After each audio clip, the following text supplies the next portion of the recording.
Kaparon ngay tiam ha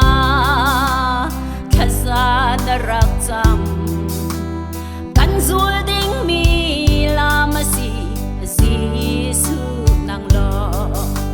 o ke nangam nak le lom na tha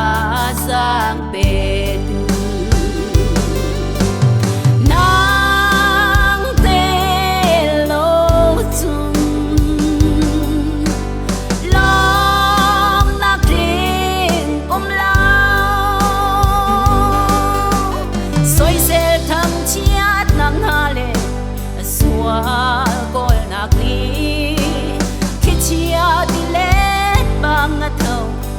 war chiam lo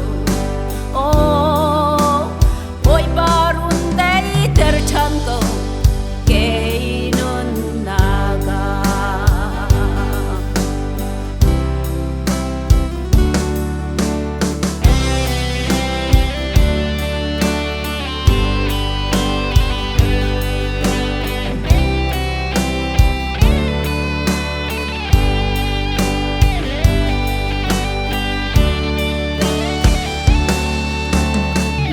sang theo tình in cây cá tình lâu bồi ba miss walby kasi nasal cha kasero at harao tao mi o anon shuai chua tu ding in nang long bom tu na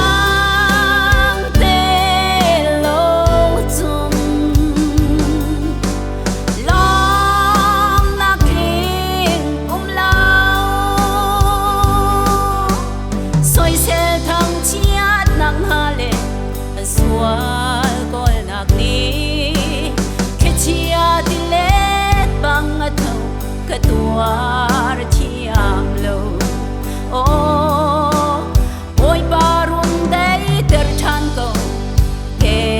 nun naga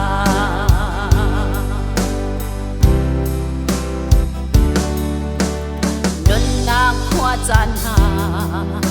chal chan lom nak ni le kusik ngai chiat na for pinon mi thi tlak na nang te lâu chun o sum tu lam chuk chawa hin ka ka chiam lo nang te lâu chun lom na king lao